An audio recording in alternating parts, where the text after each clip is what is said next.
Queridos amigos,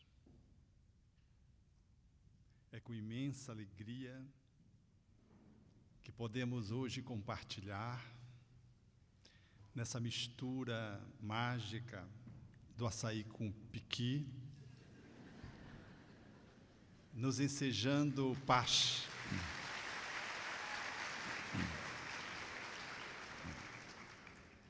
Quero agradecer à Federação Espírita de Goiás pelo gesto de suprema ternura que proporcionou aos expositores e a mim especialmente, nesse momento, quando deixou um mimo trazendo uma foto emblemática que eu postei no Instagram, no meu Instagram, e essa foto com dizeres que correspondem absolutamente à realidade, como se fossem resultado de uma pesquisa que tivesse feito na minha intimidade. A foto diz assim: de tudo que eu vivi, o que está aqui é o mais importante. Era a foto, eu e a minha mãe, uma foto que eu bati quando ela completou 92 anos. Confesso que fiquei enternecido com o gesto de suprema ternura dos nossos amigos da Federação, porque me alcançaram a alma grandemente. Allan Kardec indagou dos espíritos que seria para a sociedade se houvesse o relaxamento dos laços de família, na questão 775 de O Livro dos Espíritos. Ao que os espíritos responderam: seria uma recrudescência do egoísmo. Está posto de que nós vivemos nestes dias um grande embate. O homem e o espírito. O homem visto só como homem, um ser mortal, condenado à morte, feito de matéria destrutível e inevitavelmente viajando para o nada. E o espírito, o ser transcendente, que habita a realidade da vida, emboscando-se na carne antes e depois de que ela possa fazer uma viagem existencial. O espírito que transcende o corpo, que dá um sentido para que a vida não seja tão nefasta, colorida de escuridão, de cinzas, levando o homem a apenas à angústia e ao sofrimento. A proposição espírita, portanto, ela foca inevitavelmente nessa direção do ser que está para além do ser corpóreo, desta dimensão grandiosa que não se enquadra no berço e no túmulo, mas o inclui. Nesta perspectiva que nos enseja a olhar uma caminhada portentosa, uma viagem que é feita não só de angústia, mas sobretudo de aprendizado, não só de sofrimento, mas sobretudo de iluminação, não só de dor, mas igualmente de amor. É nesse olhar que se abre a perspectiva espírita. Esse o divisor de águas que nos convida a refletir nesta hora, nessa mudança de ciclo evolutivo planetário, em que o homem deixa de apenas ser um ser egóico para ser um ser espiritual, que vai para depois, subsistindo a morte, porque a antecedeu ao berço. Nesses dias onde há a deshistorização do tempo, onde há a banalização da vida, onde a sexualidade se coloca num patamar de especial abuso, descartável, e onde a violência ganha coloridos de sangue, levando efetivamente a lidarmos com a vida como ela se fosse descartável, como ela se fosse simplória, como se ela não tivesse um sentido maior. É nesse horizonte que surge a perspectiva espírita, trazendo ares que nos ensejam dar um significado para o corpo que embute a reencarnação e dar um sentido, um propósito para a existência que nos coloca na direção do bem e da paz. É, portanto, nesse volume dessa doutrina grandiosa que nós somos convidados a nos colocar e a compartilhar essas experiências para um mundo que, especialmente em crise nestes dias, tende à desesperança, ao desespero, se inclina para o derrotismo e faz um movimento meio que pessimista, como quem abandona o sentido de viver e deixa de lado valores e princípios sagrados para se entregarem à onda daqueles que se colocam na usurpação da vida, no desprestígio da moral e na ridicularização de uma ética que aponte para a inteireza, para a paz, para o bem. Aquela mulher entregava-se a um fenômeno de sonambulismo e, quando entrava em transe, buscava, numa movimentação inconsciente, conflituosa, o suicídio. Ao despertar, depois que o esposo a acolhia mediante insistentes chamamentos, em vindo para a consciência de vigília, ela documentava o seu estado interior, que ela vivia existencialmente naquele momento de crise. Ela se vira apaixonada por um outro homem, e ao aproximar-se dele num relacionamento normal, cotidiano, porque terapêutico, e ele, ao se dar conta de que ela fazia um movimento de aproximação imprópria, muito comum no processo terapêutico, mas dando-se conta de que ela não estava perfeitamente em dia com aquilo que estava acontecendo com ela, ele, como um terapeuta hábil, fez um movimento de recuo, estabeleceu uma distância de vínculo adequada, manteve uma certa distância dela. Nada obstante, ela também, sem perceber o que estava acontecendo meio que consigo, porque estava apaixonada, em sentindo o movimento do psicoterapeuta, que ficou mais cuidadoso, mais reticente, e pôde dar seguimento à sua psicoterapia, mas guardando uma certa distância dela, mais regular do que anteriormente, ela entrou em crise de rejeição. Sentiu-se como que dominada por um sentimento que ela não sabia qualificar. E agora, nessa dualidade de um apaixonamento que ela não conseguia perceber, e de um sentimento de rejeição que ela detectava, mas que ela não sabia a profundidade de onde ela vinha, ensejava-lhe experimentar durante o quadro do sono, no sonambulismo, um movimento de suicídio. As noites se repetiam, o esposo acordava, quando ela vinha para a consciência de vigília, ela dava-se conta de que aquele transe estava relacionado ao conflito que ela vivia num processo psicoterapêutico. É esse drama que ela guardava consigo, como quem guarda uma joia no escrínio, fê-la procurar uma outra abordagem, um outro terapeuta, porque deu-se conta de que ela não estava conseguindo lidar com aquele volume de conteúdo que estava acontecendo com ela e agora colocando-lhe em risco a existência, porque a cada transe sonambúlico ela saía machucada.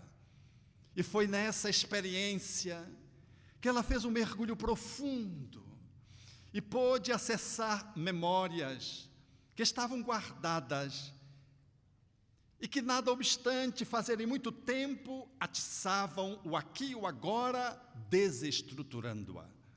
Ela via-se acasalada com um homem que ela identificava que era o psicoterapeuta de agora, num relacionamento de amor muito profundo, Percebia que havia uma filha em torno de 7 anos, que ensejava dar ao lar o clima de harmonia, beleza e encanto como qualquer pessoa desejaria, na expectativa de ter felicidade em casa.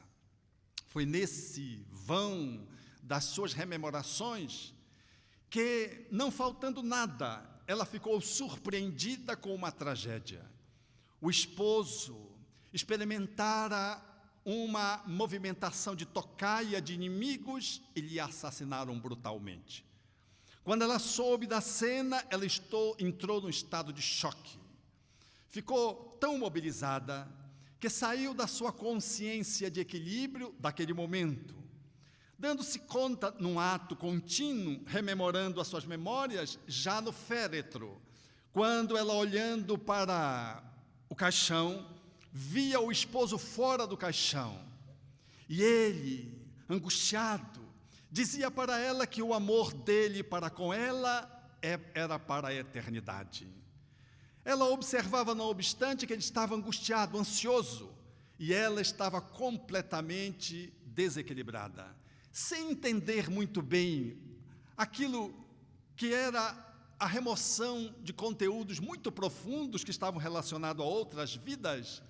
Ela se entregou a um luto que não conseguia fechar.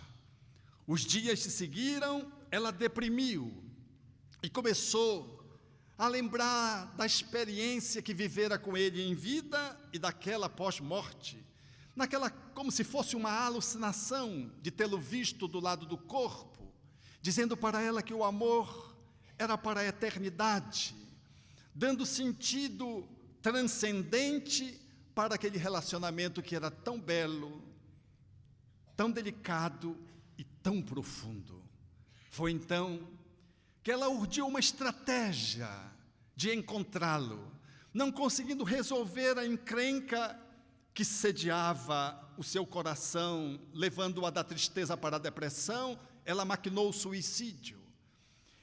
Estabeleceu o agenciamento de algumas providências domésticas e, no dia aprazado em que ela maquinou, tomou substâncias líquidas e saiu do corpo, para viver a experiência dolorosa daqueles que se suicidam, experimentando o sofrimento em zonas escuras, sem encontrar o seu grande amor, procurando a esmo, até o dia em que ela fora recolhida, sem saber quanto tempo ela se demorou nesse estágio. Foi então que começou a ser atendida e foi aos poucos se recuperando. A recuperação foi crescente e todas as vezes que ela tinha a oportunidade de fazer uma interlocução com a sua cuidadora, uma pessoa, uma jovem que lhe acompanhava, ela perguntava: aonde está o meu grande amor? E insistia dizendo: por que eu não o encontro? Eu era uma mulher absolutamente nobre, não fiz mal a ninguém, por que eu não o encontro? Já que ele foi o meu grande amor e morreu antes de mim. E porque a sua insistente fala se repetisse, e porque o seu melhoramento como que estacionassem, os espíritos que cuidavam dela ensejaram-lhe o encontro com seu grande amor. Levaram-na para que ela pudesse encontrá-lo. A surpresa foi patética, porque quando ela foi encontrá-lo, ele estava num outro corpo, numa idade adulta já. Portanto, fazia um longo tempo que ela sofrera e não se dera conta. E ela, ao abordá-lo, ele encarnado, não lhe correspondeu conforme as expectativas dela. Ela então deliberou, ali, naquele momento, suicidar-se de novo. Mas era impossível. Ela já estava desencarnada. Ela piorou. Os quadros relacionados especialmente ao aparelho digestivo, que foram danificados pelo veneno, recrudesceram. E ela experimentou novamente o sofrimento decorrente do suicídio. Mas como tinha créditos, os espíritos, para atendê-la, internaram no novo corpo. E ela nasceu num lar onde os pais eram extremamente amorosos. Acolhida, trazendo problemas dispépticos, dava muito trabalho para os pais, mas que se desdobravam no amor cuidando dela. Ela foi crescendo sempre uma criança triste, sempre doentinha. O processo da alimentação, da ingestão, da digestão, sempre comprometido, sempre sendo atendido por médicos da época. Ela foi crescendo, ganhou a juventude e procurava o seu grande amor, na sede de encontrá-lo. Depois que o tempo correu e ela foi ficando relativamente melhor do seu corpo, sem nunca se ver livre das agruras do sistema digestivo decorrente do suicídio, ela deu-se conta que não encontrava o seu grande amor. Procurava-o no corpo e quando saía do corpo e não encontrava. Quando então ela percebeu que era inviável um outro relacionamento que se não fosse com o seu grande amor, ela se entregou às hostes do catolicismo na posição de uma freira e foi cuidar da humanidade como freira, atendendo a humanidade. E assim ela o fez com proficiência.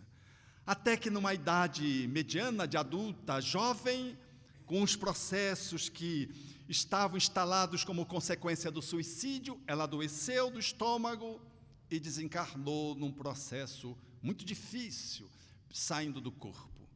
E quando ela saiu do corpo, então, ela teve o ensejo de poder, agora mais equilibrada, ter as explicações necessárias. Os espíritos disseram que aquela encarnação, aonde ela estivera em contato com seu grande amor, era uma experiência que ela deveria viver, uma expiação. A programação para o desencarne do seu esposo estava posto, não necessariamente o assassinato, mas a desencarnação e a solidão afetiva ela deveria experimentar. Ele sofreu a emboscada, saiu do corpo, e ela estava em curso, portanto, com um ajuste de contas no campo da afetividade. Como o processo seria muito doloroso, um espírito que a amava muito pediu para vir como filho. E surgiu então aquela filha que ela detinha no lar como filha única de 7 anos. No momento em que ele desencarnou, aquele espírito veio como uma âncora de proteção para que ela pudesse superar a dor da separação e não tergiversasse, não abandonasse a prova, tal como ela o fez com o suicídio. Mas, dizia o benfeitor espiritual, cuidando do seu planejamento reencarnatório, mas você foi tão egoísta que você pensou só em si. Planejou deixar a sua filha com seus pais e esqueceu que os seus pais amavam por demais o seu genro e já com certa idade, eles ficaram mofinos, estavam em tédio, dominados pela perda do genro, quando você se suicidou, achando que a filha ficaria com os avós desencarnaram de tristeza e angústia e a criança ficou órfã. Tudo por amor.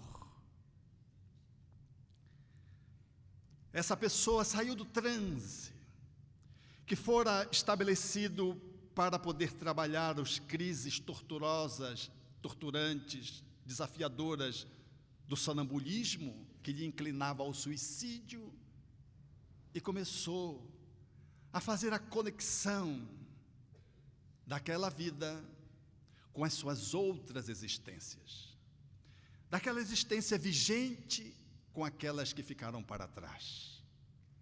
E refletindo mais maduramente, deu-se conta que ela estava reencontrando nas avenidas da vida uma nova esquina, um novo conteúdo do passado. Agora ela percebia pelo que o psicoterapeuta fora tão cuidadoso, porque o psicoterapeuta, a despeito de ter vivido com ela uma experiência muito profunda, não se envolveu com ela. Mantinha a maturidade, o equilíbrio e soube manter a sua postura e a sua função dentro da sua atividade profissional, não deixando com que ele pudesse se envolver, tampouco que ela pudesse fazer uma aproximação perigosa. Deu-se conta de que o movimento em transe sonambúlico era a tentativa do espírito resolver mais uma vez a questão pelo suicídio, que estava encalacrado no inconsciente como uma tendência para repetir o ato. Avaliou que o distanciamento dele, a atitude dele, arremetia para a desencarnação dele e para experiências que antecederam aquela vida, ou seja, aquele processo do não, um não adequado, bateu dentro dela como algo que não chegou bem, porque havia dentro dela uma experiência desastrosa, que agora era necessário ela poder lidar. Às vezes nós não sabemos lidar com o não. Às vezes nós somos quais crianças, só queremos sims. Mas o semáforo já diz verde, amarelo e vermelho. Quantos de nós pais queremos dizer só sims para as nossas crianças? Porque vivemos uma vida difícil, a gente chancela todos os caprichos dos nossos filhos com receio de magoá-los, de feri-los, porque fomos magoados e feridos, porque tivemos uma vida difícil, às vezes pais muito duros, ríspidos, e não frustramos a nossa criança, como se alguém na vida pudesse crescer sem frustração, sem o limite, sem o não. Toda criança precisa de não. A inexistência do não corresponde a inúmeros sofrimentos na juventude e na idade adulta, inevitavelmente. A frustração para a criança dá-lhe limite, enseja-lhe construir a autoestima e vai lhe favorecer que ela possa ser um jovem adequado, mais tarde um homem maduro, uma mulher madura. Não é uma necessidade da vida quanto o sim. O balanceamento do sim e do não vem de conformidade com as circunstâncias e de acordo com a postura do educador, do pai, da mãe, que sabe administrar, temperando cada situação e estabelecendo limites adequados para que a vida possa ser pujante do seu filho, mesmo dizendo-lhe não.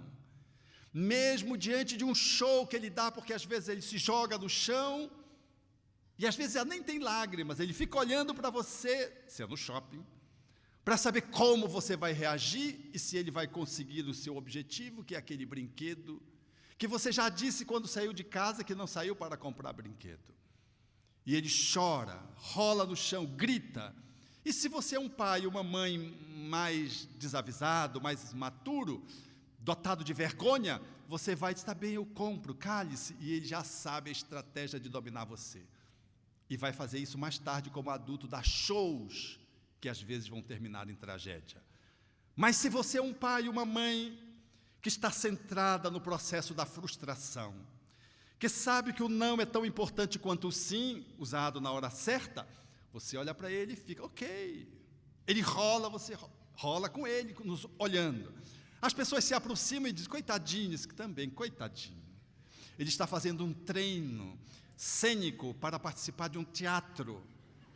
E aqui vocês são os testemunhas. Você vai desenvolvendo outras competências com as pessoas, trabalhando a sua vergonha, a sua timidez. Mas entre na cena. Aquele teatro espontâneo que surgiu circunstancialmente está posto ali. Mas você vai dizer não. E lá pelas tantas, se você achar conveniente, você se aproxima dele e diz, vamos conversar em casa. Ele já sabe que vai ter sanção. Como diria o meu neto, ele diz, vai ter sanção.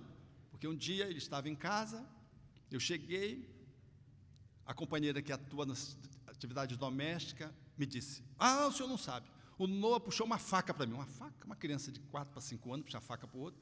Eu disse, não é possível, não é possível. E aí ele se aproximou, eu estava sentado na mesa, dei assim na mesa um murro suave para mostrar a minha indignação, não quebrei nada, confesso. E disse, não é possível que você... Ela disse que queria fazer a limpeza do ambiente, pediu para que ele saísse, ele estava vendo televisão, frustrado, ele foi na cozinha e pegou uma faca. Eu posso emprestar-lhe para vocês por uma semana, se vocês quiserem. Ele já está com 8 anos hoje. Eu disse, você sabe que nós somos da paz. Ele disse, eu sou da guerra. Você sabe que nós somos contra a violência, nós somos a favor da paz. Eu sou da agressividade do ódio. Quase que eu digo, larga esse corpo, que esse corpo não te pertence, porque estava incorporado.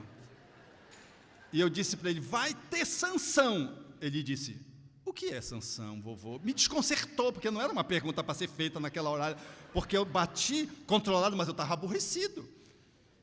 E ele me fez uma pergunta que me desconcertou. O que é sanção?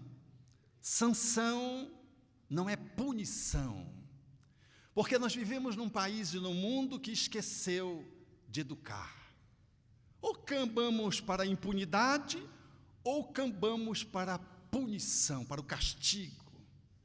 Dois extremos inadequados para alguém que precisa ser educado, que precisa de limites, que precisa assumir responsabilidade, que pela via do amor precisa receber de alguém, na posição de um profissional, de um pai, de uma mãe, os recursos necessários para que ele possa refazer o seu caminho, reparando o mal feito, refletindo sobre o que fez para poder fazer de forma diferente, reaprender o mal aprendido, mudar a postura. Esse é o processo da sanção, na qual você imprime ao seu filho limites, deixa-o sentado, por exemplo, de correspondente à sua idade, para que ele reflita com 5 anos, 5 minutos para que ele reflita no que ele fez. E depois você volta a refletir sobre o que ele fez, discutindo novas estratégias. Como ele pode lidar com aquilo que ele fez, bateu na cara da irmã, por exemplo, jogou um copo da parede, seja lá o que ele possa ter feito. Tratar, aplicando de alguma forma, uma intervenção que pode ser suprimi-lo, por exemplo, hoje a maior sanção que você pode fazer a uma criança de qualquer idade é suprimir o celular, o tablet, o iPhone. Se você disser não vai usar, hoje ele entra em crise de abstinência. Todas as crianças hoje são dependentes das redes virtuais. E quando você ameaça suspender, ou selecionar, ou triar de uma forma mais rígida, eles reagem. O não é necessário no processo educativo. Quando nós reolhamos os adultos de hoje que somos e voltamos para trás, nós vamos entendendo pelo que o mundo hoje desprestigia a paz, promove a violência, estabelecendo intervenções que às vezes são absurdas, porque não tiveram uma plataforma que lhes pudesse ensejar a estruturação do ego, o que lhes favorece a recrudescência do egoísmo. O ego mal trabalhado, ele se traveste de egoísmo, ele assume uma posição de arrogância, a pessoa fica ególatra, ele entra em crise e faz o ser humano adoecer, experimentando a egoesclerose. O processo educativo tem que ir além do ego. O olhar que o Espiritismo nos enseja a fazer dos nossos filhos e de nós mesmos é para além do humano, sem deixar o humano, mas numa perspectiva transhumana, de que nós somos espíritos reencarnados, estamos de passagem num corpo, fazendo uma trajetória que vai durar algumas décadas ou alguns anos, quem sabe, e estamos nesse processo de iluminação, de educação e de reeducação. Logo, o olhar para um filho não é de uma criança, pura e simplesmente, é de um espírito que está numa faixa etária infantil ou juvenil.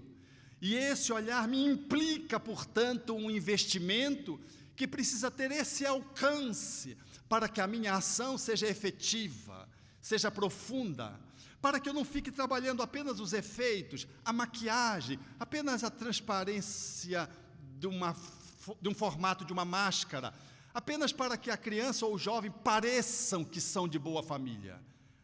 A nossa intervenção é profunda. O nosso olhar é profundo, independente de como o filho seja. Ele pode trazer uma deficiência física, por exemplo, sensorial.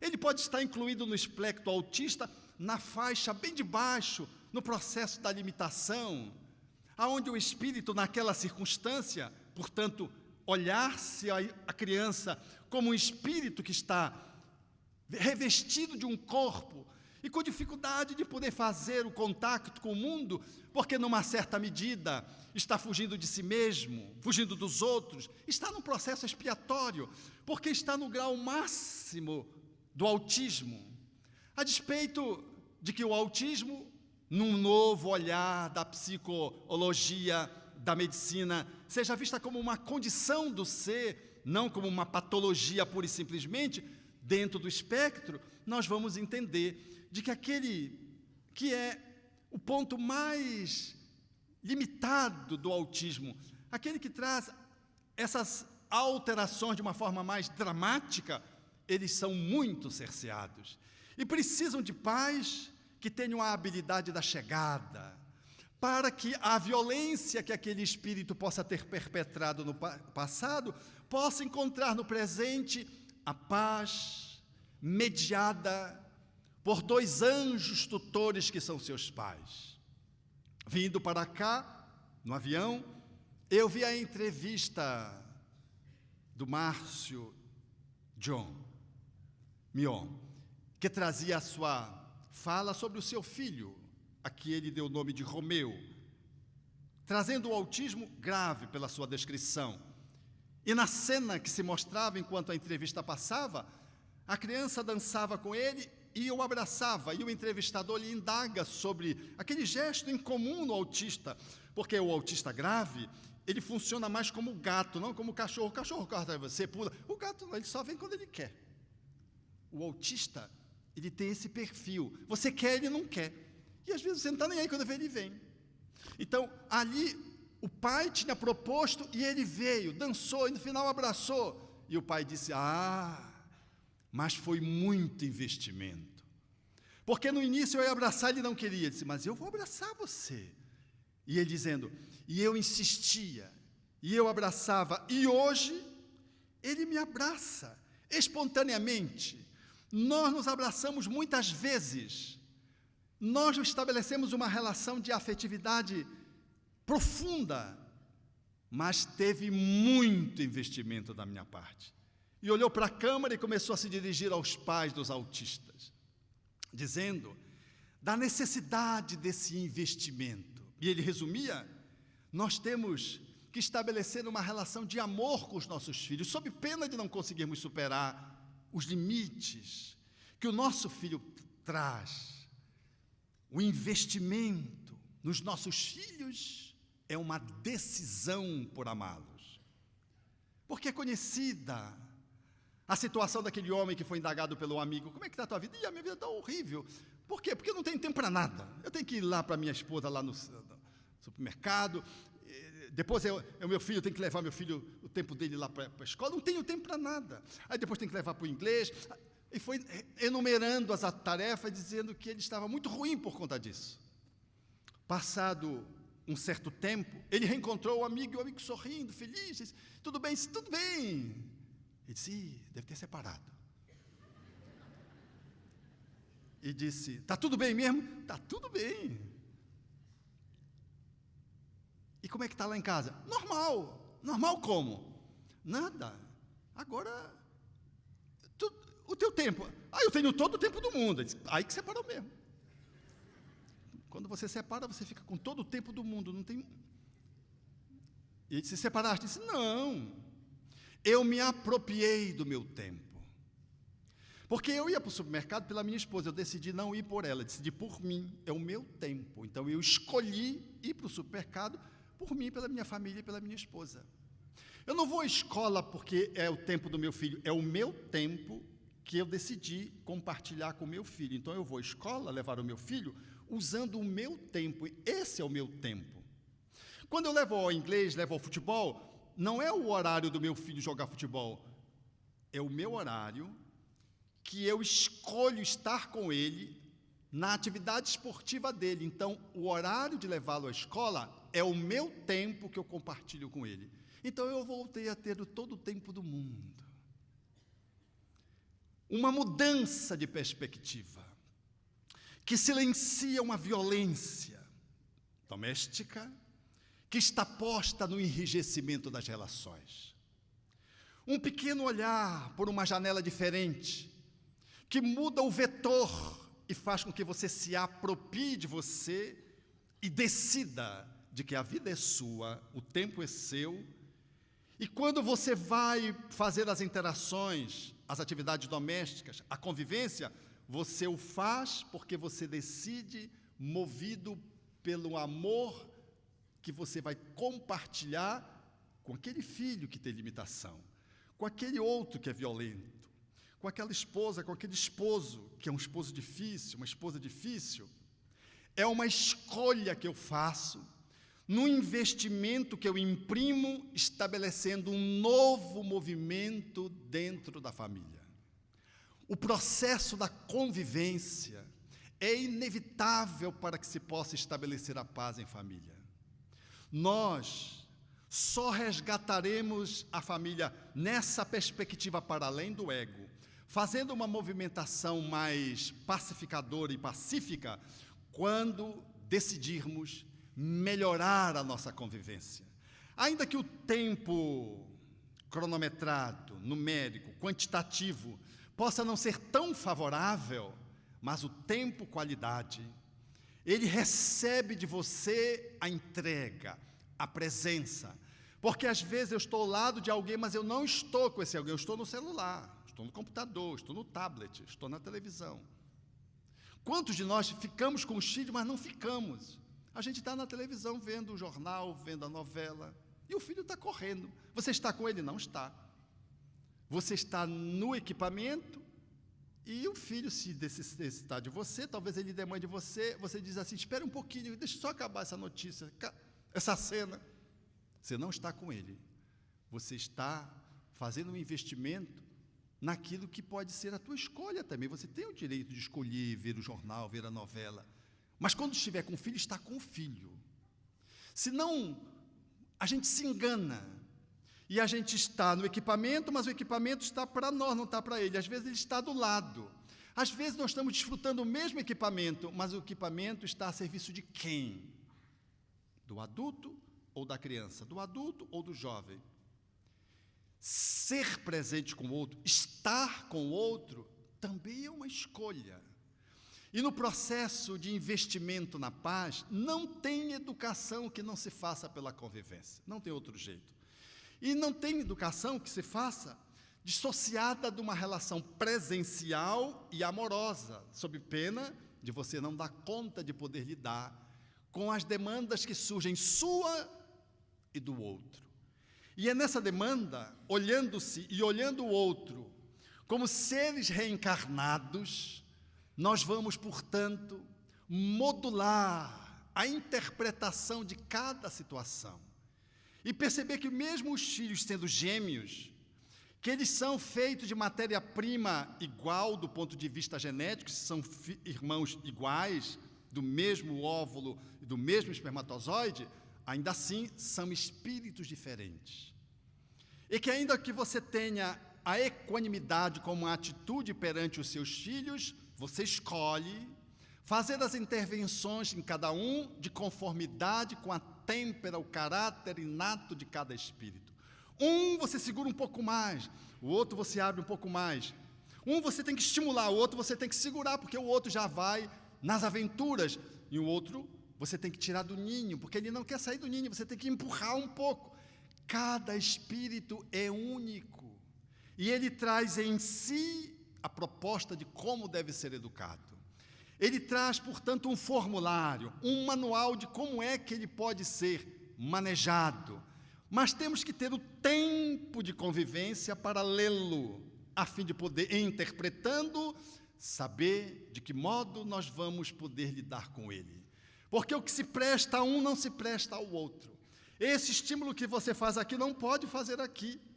E a despeito da educação, ela ter uma base, um denominador comum, ela vai se ajustando de conformidade com a necessidade de cada espírito. Porque se não for assim, eu promovo abusos, valendo do meu poder de pai ou de mãe.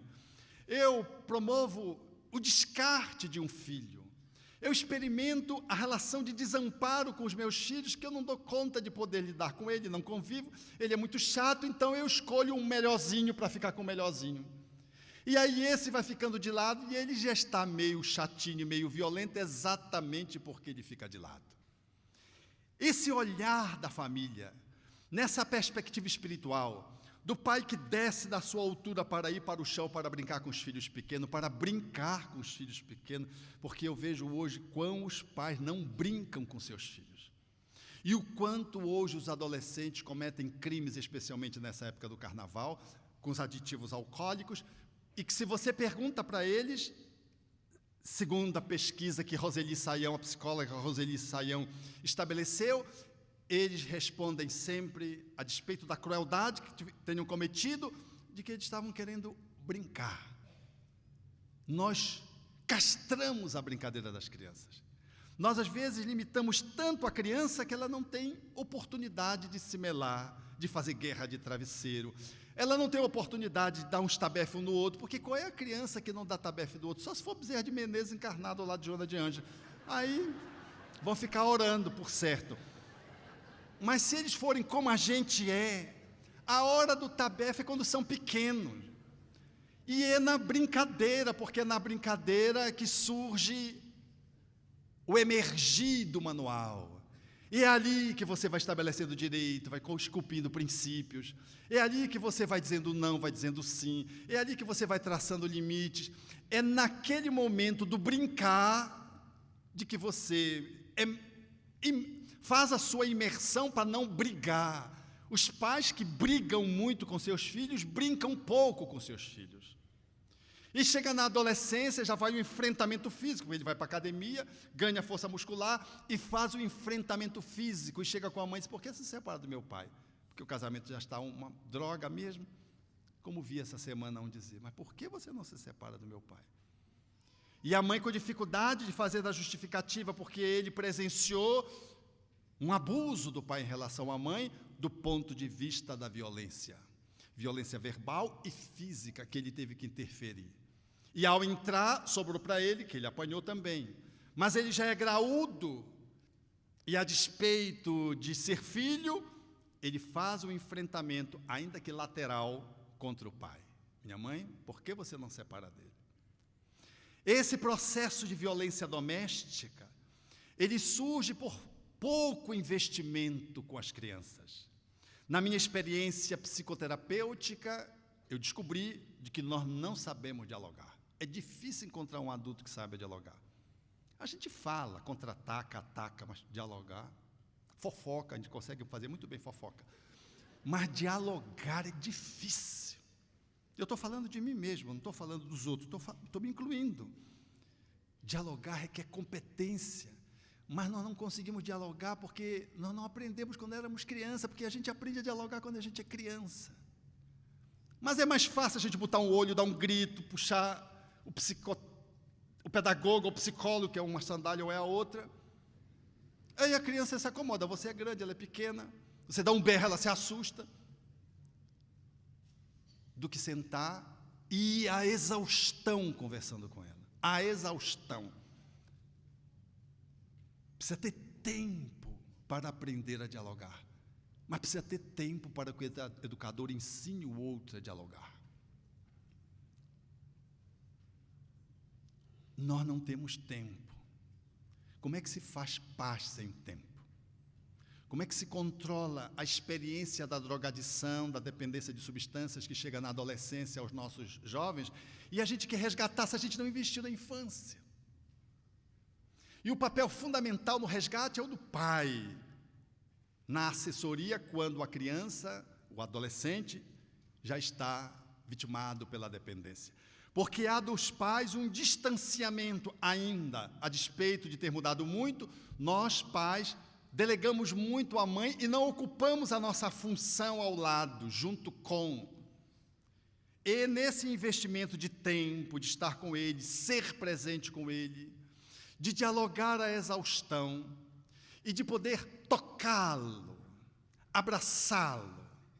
Não é sem razão que a psicoterapeuta Virginia Satir, em Palo Alto, na perspectiva da sistêmica familiar, haverá de propor de que nós temos que nos abraçar para sobreviver 4 vezes por dia.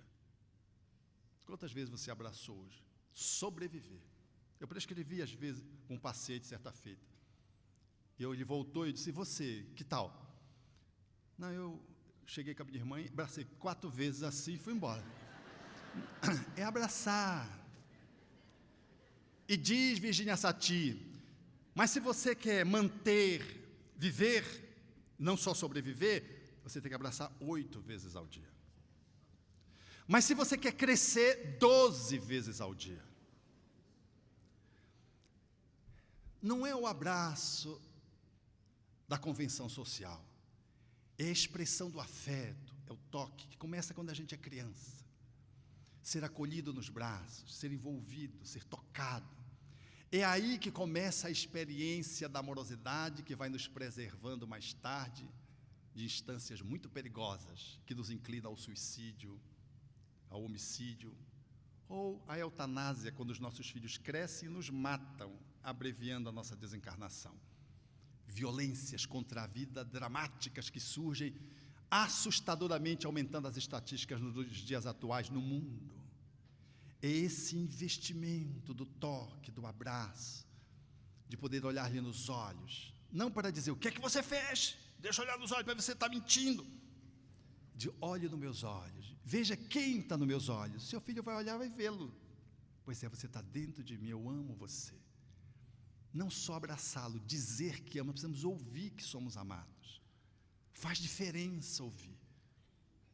Nessa perspectiva, quando o lar investe nesse caminho da convivência, esculpindo pela brincadeira princípios e valores que vai constituir a ética cristã espírita, quando o lar traz para os filhos a experiência da espiritualidade como parte indispensável do olhar, da perspectiva educativa que nós espíritas devemos empreender, nós teremos a ensejo de estar fazendo vacinas contra as violências, contra o suicídio, homicídio, eutanásia, contra os abortamentos, porque nós estabeleceremos para eles pilotis, bases, parâmetros de vida que são sagrados,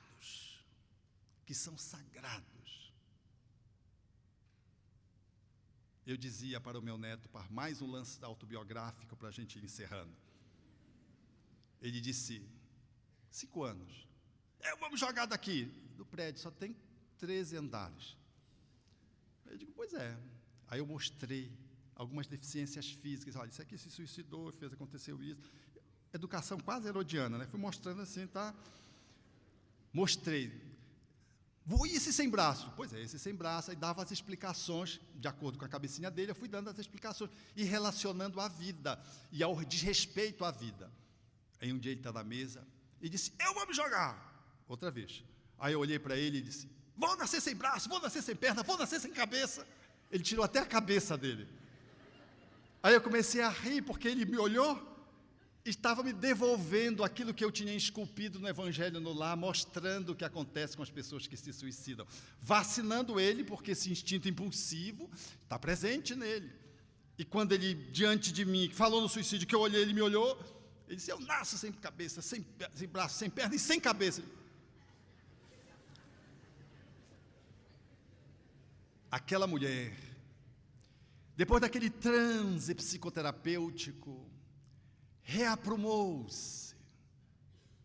Hoje, coordena um trabalho assistencial, apoiando vidas, mantendo o seu núcleo familiar, trabalhou a sua sombra que estava lhe perturbando, entendeu que era um processo de apaixonamento, entendeu que era uma pendência relacionada àquela dimensão de sensação de que estava sendo renegada, entendeu o porquê daquele ex-amor do passado, está numa outra configuração, num outro corpo, uma outra família, ter agido tão elegantemente, moralmente, e hoje, dirigindo atividades espíritas, é uma dama da caridade.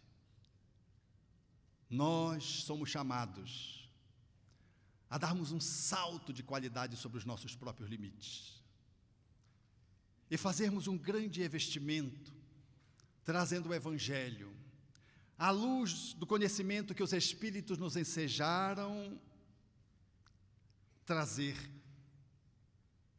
brindar, ofertar, para que o nosso lar seja um espaço sagrado, aonde a briga, a fofoca, a tabefe, a discussão, a divergência, mas sobra amor para poder trabalhar tudo isso. Sobra investimento no tempo para que a gente se veja enquanto casal, enquanto pais. Sobra decisão e escolha para ceder, para exercitar esses princípios sagrados que nós lemos nos livros como a teoria e exercitamos como uma oficina doméstica, porque é o lar que vai exportar os verdadeiros caracteres para a vida comum. Porque Allan Kardec recebeu, na questão que antecedeu a que citei, a questão 774, uma resposta magnífica, quando os espíritos dizem que os laços sociais são importantes para o progresso da sociedade. Mas de que esses laços sociais, eles decorrem da família, do lar, que torna apertado esses laços secundários, que compõem a sociedade, e de que por isso a família, ela é lei da natureza. Família não é uma construção qualquer de um costume de um povo, família é lei da natureza. Olhemos para a nossa família como quem olha para a lei da gravidade. Ela é tão imutável quanto é as leis físicas que a natureza se nos apresentam. E, em olhando para a família, redescobramos o amor a cada dia, que é a lei universal que embasa princípios e valores para que a nossa inserção como esposo, esposa, filho, pai, neto, avô, dê conta de poder trazer para o lar o processo iluminativo compartilhado com que esses espíritos haverão de mais tarde, fora do ninho doméstico, fora das paredes do lar, levar para a sociedade aquilo de que tanto a sociedade necessita de hoje: afeto, espiritualidade, autenticidade, espontaneidade, respeito, tolerância. A sociedade vive uma crise, aonde nós parece que nos desencontramos e estamos num processo de desespero, como se estivéssemos experimentando um tsunami. Você olha, você não sabe mais o que é normal e anormal. Você não sabe o que é certo e o que é errado. Você não sabe mais, nós sabemos. Foi assim que o cidadão chegou, num carro engalanado, e perguntou ao cidadão que caminhava, era um peregrino: essa estrada aqui vai dar em Nova Delhi? Ele disse: não sei. Insistindo: será que vai dar em Agra? O peregrino disse: não sei. E o cidadão no automóvel disse: poxa, mas você não sabe de nada mesmo, né? Ele disse: eu não sei de nada, mas não sou eu quem está perdido. Nós estamos no caminho. Nós sabemos para onde nós vamos. Nós temos um rumo, uma direção.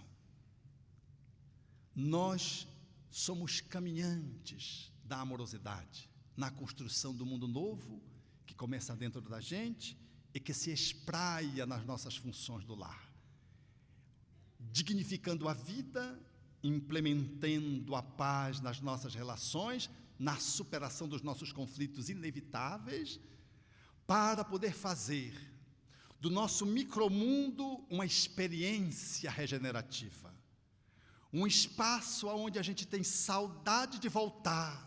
Se você tem saudade de voltar para a sua casa é esse espaço, esse oásis sagrado, porque há muita gente que faz dobrada de trabalho, subemprego, para não voltar para casa, desvia caminho, arruma 1000 tarefas, porque o lar é um espinheiro, e ele não quer refazer os espinhos, porque ele esqueceu que dos espinhos podem nascer rosas. Sejamos, portanto, aqueles que, comprometidos com esse ideal que nos inflama, possamos ir além do ego e buscar a chama sagrada que perpassa nosso ser, nas nossas entranhas, na nossa essência, porque somos espíritos, devendo fazer emergir o Cristo adormecido nas nossas entranhas, para que a nossa dimensão humana possa ser humana, que parece uma redundância, e de que possamos andar no mundo como seres capazes de poder fazer da nossa espiritualidade uma espiritualidade revolucionária, sem armas, sem violências, sem desrespeito, sem ofensas. Quando conseguirmos fazer isso, nós teremos entendido a resposta dos espíritos a Allan Kardec. Que seria para a sociedade se houvesse o relaxamento dos laços de família? E a resposta dos espíritos seria uma recrudescência do egoísmo. Que a nossa escolha seja a escolha do amor. Obrigado.